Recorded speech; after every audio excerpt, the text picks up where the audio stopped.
If legalized, at what age should children be taught the pros and cons of marijuana use? I mean, I think that this is, somebody was talking about it earlier.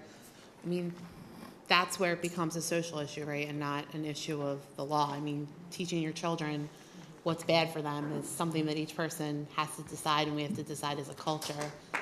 So I don't think that that really has much to do with legalization, but is always an important conversation to have about, you know, how we educate our children. Do you think legalizing medical marijuana will spark an increase in claiming using medical marijuana as a treatment option? Could this increase medical fraud? Well, I was actually going to raise this issue before, and I don't think it's the same. I don't want everyone to go nuts, but you know, there is a large problem with the illegal sale of prescription painkillers in the city, and everyone knows that. So, I mean, I think there has to be a recognition that even if you legalize it for medical purposes, that may result in more use or more resale. And if we don't legalize it entirely, then you make it more difficult to detect who's selling it illegally, because it's very difficult to uncover, I mean, I think from a law enforcement perspective, who's legally prescribing these pills to people and who is prescribing them, you know, for gain, knowing that they're going to be resold on our streets to people who are willing to pay top dollar for Oxycontin or hydrocodone or whatever the case may be. So I think it's an important consideration. The entire drug industry is promoting addiction. I mean, there's a pill for everything, and the gateway drugs are in your parents' medicines cabinet. Mm-hmm. That's the gateway. I think that and alcohol are the two gateway drugs. Now, I agree with the captain that marijuana potentially could be a gateway drug, and I've heard the bishop say, in addition to smoking a bone, you want to go do something else to enhance the high. I get all that, but I think this whole entire country is hypocritical when it says on one hand this is illegal, but we're going to control every medication that we sell at every pharmacy, and we're going to hold trials, and we're going to hold it back for 10 years, and we're going to make billions out of it, and then when we're done making billions, we'll take the Nexium from behind the counter and we'll put it on the shelf. I mean, the whole drug industry is a mess, but that's not my lane. What are the rates of marijuana use among various races? Does one group use it substantially more than another? No. Study after study shows that use is similar across all races, which just makes it more outrageous that certain communities are targeted for use and possession.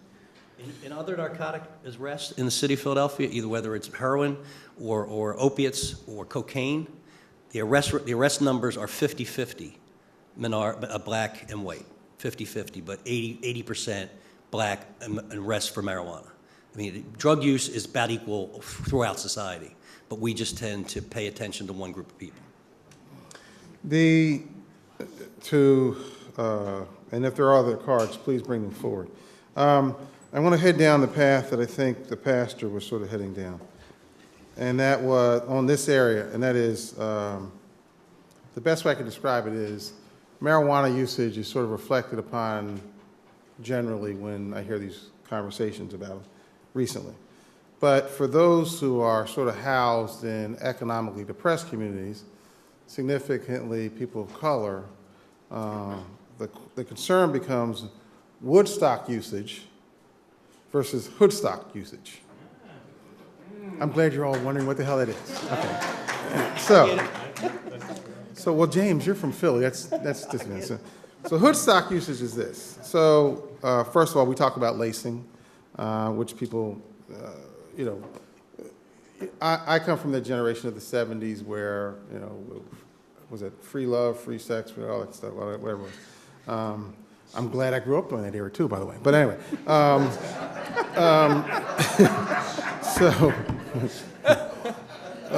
yes, that was the only thing I had to say.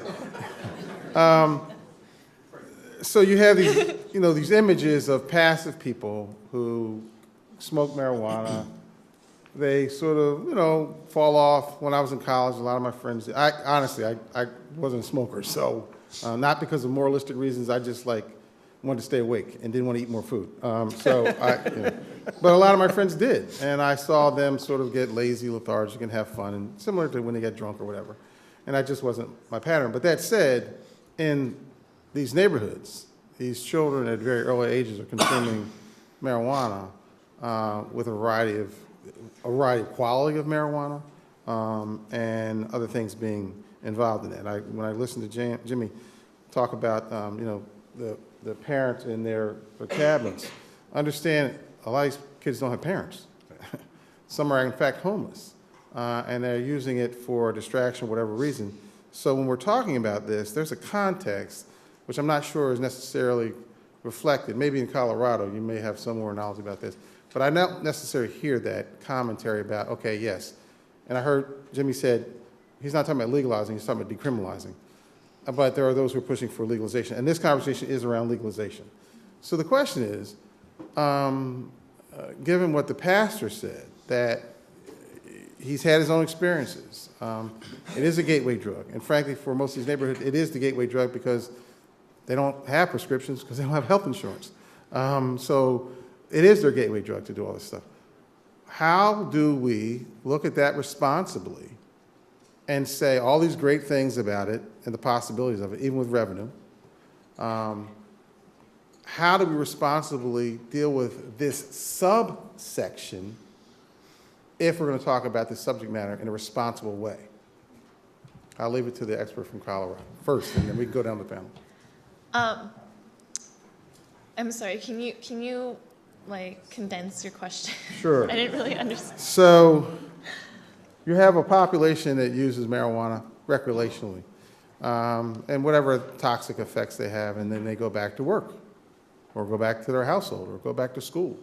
And you have another population which are frankly being destroyed by it because of the quality of the product that they're getting in addition to what they do with it, but more importantly how they use it and the manner in which it's being used and distributed. Frankly, in Philadelphia, that's significantly African American, it's significantly poor, it's significantly in neighborhoods. And so it's not a casual consequence. In fact, on a Sunday morning, you're going to a place of faith, they're smoking marijuana next to the grandmother who doesn't want to have the toxic consequences, in addition to going to school. So my point is, legalizing it with all the scientific data and the revenue data, because you had other comments about it, how do we recognize, and I'm sure in Colorado you must have had some of these issues, in certain communities the consequence of having it available can potentially have a even more tragic possibility to it. How are you dealing with that there, and how should we consider it here? Well, the first point I want to make is refuting the idea of the gateway, marijuana as the gateway drug.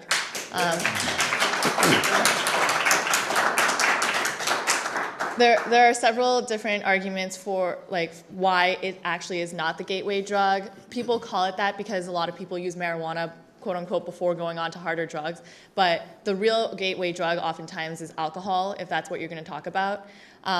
Even more people use alcohol before going on to these other substances. But what I find most compelling is a 1999 study by the Institute of Medicine. This was commissioned by the White House itself, looking into the gateway, quote unquote, gateway effect of marijuana. And they found that there's absolutely nothing about marijuana itself physiologically or otherwise affecting the user that would lead them to use other medicine. The real gateway effect that's created by marijuana is because of its presence in the criminal market. It's because drug dealers or whoever is selling you the marijuana has an incentive to get you hooked on harder, more addictive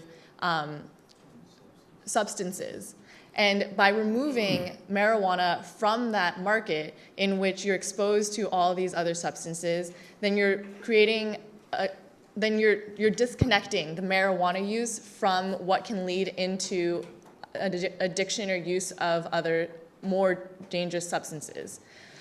And as far as how legalization may affect certain communities, I agree that legalization is not a panacea. It's not going to be the ultimate solution to really systemic discrimination and oppression that has happened throughout this country for decades. We all know that, or I think it's pretty much assumed at this point, that prohibition was a policy based on racial discrimination. And there's so many other ways we need to continue to lift up communities that have been oppressed by this policy. Legalization by itself is not going to do it. Anyone want to add? I was just going to say that I think that when we talked about the SAM program initially, that was a big concern of the police department, is the phone calls from grandma who's walking down the street with her child, or someone going to church and walking through groups of people smoking marijuana on a corner, and the police feeling like they would lose the ability to do anything about that, to answer that community complaint, and to take people that are disrupting, other things that are going on in the neighborhood off the corners. That being said, I have no data to support this, but I don't, looking at what I've seen in the criminal justice system and generally think that legalizing marijuana means we're going to have more people standing on the corner smoking. I think the people that are standing on the corner smoking don't care that it's illegal, and they're going to do it either way. And I don't think that, it's going to impact that. I don't. Thank you. People standing on the corners getting high aren't working, and that's the reason why they're doing it. It's nothing else to do. If you want to see a lot of marijuana usage, go to 2 hours before a home game at the Eagles at a tailgate. Walk through that parking lot, and you'll see more marijuana use than any place else. But I don't see the police going through there, trying to lock people up who are doing it. I think that the way in which communities can be affected by drugs, marijuana, or anything else has to do with how economically advanced they are. And unless we, as all our governments, try to economically lift people up, that'll get rid of that problem as time goes on. But it's a rough road, and a lot of it falls on the issue of education. Education will end that cycle, and that's why it's such a big fight to find funding in Harrisburg and in Philly to get our schools where they need to be. But I think marijuana usage is pretty rampant everywhere. Rampant? Okay. Go to Are insurance go to an Eagles companies game. covering medical marijuana? What? Are insurance companies covering medical marijuana? I think that depends. Sorry, that depends on the state and what the state has established. A vast majority of states do not require health insurance to cover medical marijuana. But in New Mexico, a recent ruling asked that the employee benefits had to cover the employee's medical marijuana use. So that's the most recent example I can think of. Mm-hmm. If legalized, how can one get a dispensary contract? Talk to me afterwards. Okay. Will people already incarcerated be free from prior charges? No. No. It should be. Well, that's a separate question, but obviously it's illegal now, and so if you're charged with it or you've been convicted of it or sentenced for it, it was illegal at the time that you committed the crime, and that statute governs. Now, at some point, if there's an agreement that records be expunged or that cases be withdrawn, that would be different. But strictly speaking, it's illegal if it was illegal at the time that you did it. How many votes are needed in the House to pass the legalization? What about the Senate? What is the possibility that the legislation will pass? So it takes a majority of both bodies. So it's 50 members of the Senate, so it takes 26 votes. In the House, it's 103.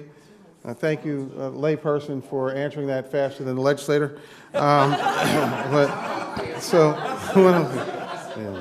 What were you doing last night?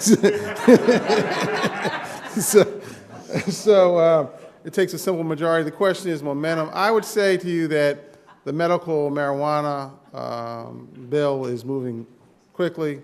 There are a number of converts who have been on or involved or participating.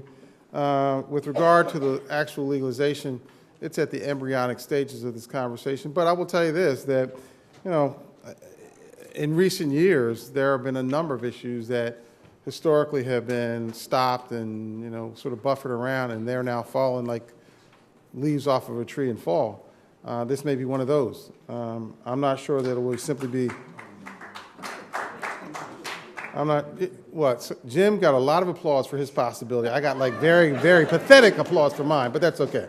The possibility, I think, frankly, is, emanates from members like myself who were very much opposed to it, and now are at least open to have a conversation about it.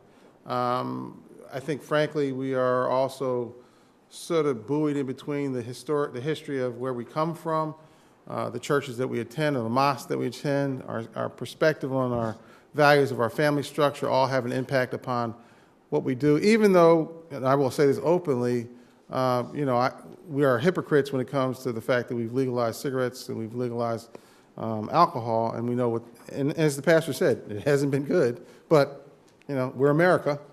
And I will say, and your comment about how it gets into prisons in certain communities, it's about money. So the question is, who gets the money?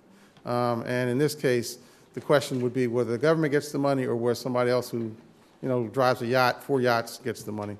And that's going to drive the conversation. I frankly think that Colorado's evolution, because it has a significant community of color it's very diverse, and so it's going to be a study for a lot of those of us who are trying to understand it.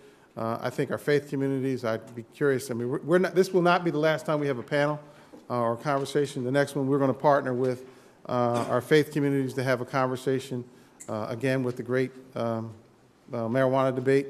We will not be all you guys, okay? It will be a combination of some of those who are in clergy who have a different perspective about this, along with some other experts that we will invite. We're getting ready to close out, but I would certainly invite closing comments because you got a bunch of stuff you didn't get off your chest. So we'll start from that end, come this way. Well, so just in brief, a lot of the things I couldn't say previously was that there are a lot of collateral sectors also being bolstered by the marijuana industry. It's not just jobs directly created but collateral industries as well, such as lawyers, accountants, safety, security experts, the service industry. The ski lobby in Colorado this year recorded a record high of visitations. 10% A record high.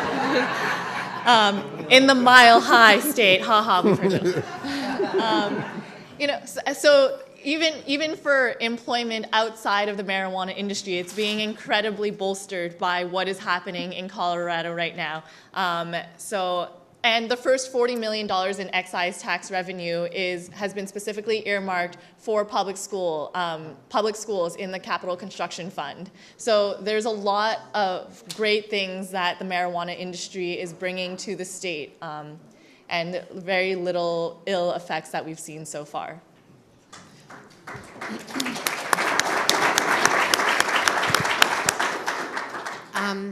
Something that I thought would be raised in more detail that wasn't raised that is a concern to me is talking about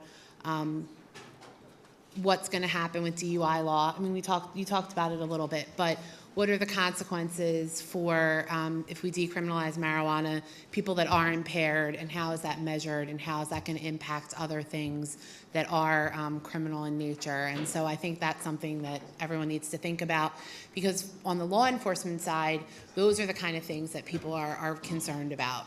I think that those are the collateral consequences that people have trouble hurdling. The other thing is just a piece of information that you mentioned earlier, and no disrespect at all, I just wanted to correct it because I'm sure it was unintended. But since I am the chief of the charging unit, I feel compelled to say that in Philadelphia we do have one of the lowest arrest to arraignment times. While I know that this isn't really about that, but the average person that's arrested gets arraigned within 17 to 18 hours of their arrest, which is very low. It's well below the 24-hour goal that the city has set for itself citywide, and it's far below the national average. And Philadelphia is the only city in the Commonwealth that has a 24-hour charging unit to facilitate quick processing of offenders. Doc. All right. So It may be hard to believe, but prior to 1937, there were tons of businesses operating in Philadelphia and the greater Pennsylvania area that sold many cannabis preparations and medicines, and some of their buildings still exist to this day. You can go on antiquecannabisbook.com, put in Philadelphia, PA, and it'll bring up all these businesses that used to sell medical preparations of cannabis. Cannabis was legal in this country for over 100 years, and it has been a medicine for thousands of years. It has only not been a medicine in this country for the last 80 years. We live in a society that loves to categorize things as angels and demons. We have angel drugs that we can get at the pharmacy, like Ritalin. We have demon drugs, like cocaine, even though Ritalin and cocaine are pharmacologically identical. In studies where they give people who have 15 years experience using cocaine, they give them Ritalin, they give them cocaine. They cannot tell a difference when their behavioral parameters are measured and their brain scans are analyzed. The doctors can't tell the difference. We associate a lot of stigma with use. When it's used by the wrong people, it falls from grace and becomes a demon drug.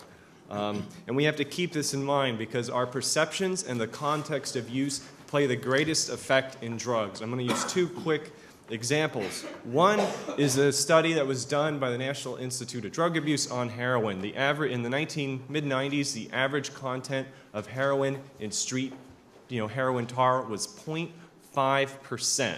That was the purity level. And people were showing up for addiction treatment getting sub-threshold, injecting themselves with sub-threshold amounts of heroin. Not enough to trigger an actual dependence syndrome. What they were addicted to was the ritual of use, the stigma of use. The same thing with cigarettes. It's so easy to smoke a cigarette. It's so painless, to sort of get in that habit, in that ritual. In drug studies, animals are addicted to stimulus, to the light going off, just as much as they are to being injected with the drug. We have, and in other countries where cannabis is legal, paranoia and anxiety are not reported and associated with cannabis use. That's only in countries where cannabis is illegal and there are criminal sanctions for it. So, thank you.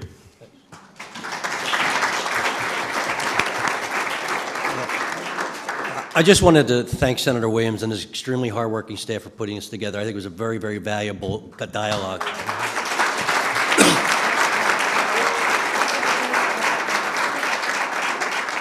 I would ask everyone here a favor. On Thursday, the 19th at 10 o'clock, we're going to vote finally on bill number 140377, which is our latest iteration of an ordinance to decriminalize it from a possession standpoint with the issuance of a citation. Why it's important that you contact your city council members and your at-large members is that if we get a veto-proof majority, which is about 12, which is 12 votes, if we get 12 votes or more, I want to continue to try to make an argument to Mayor Nutter to please begin to issue an executive order that would stop this process of arrest upon possession of a small amount. Why that's important is that if the mayor intends to veto it or not sign it, which I don't know what he's going to do, it won't happen until after the summer's over, which means that through end of June, July, and August, and mid-September, we could have 400 or 500 more young people arrested for possession. If he issues the executive order based on a veto-proof majority, it will stop it, and the police will begin to set regulations and directives for how it should be handled. So that would be a big help between now and Thursday. And thanks again, Senator.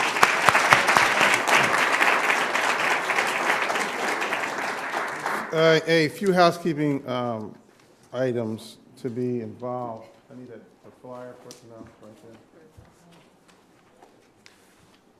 there. Town hall meeting. Sorry. There is, on Tuesday, June 17th, this coming Tuesday, 7 p.m. to 8 p.m., there is a telephone town hall meeting that I'm having on this specific subject matter. Callers will be joined at 6:55. It's about an hour long. It is an hour long. If you want to participate, please leave your phone number at the sign-up panel outside. We expect about 2,500 people to be participating, and your voice is very important, regardless of where your perspective is, to be joined in this very important conversation. Secondly, we will be organizing another similar activity going forward around different types of participants, and we're going to use your networks to expand those who want to participate and have their voices heard as we develop this public policy. And so we're depending upon you to encourage others to come out and be actively involved in this conversation.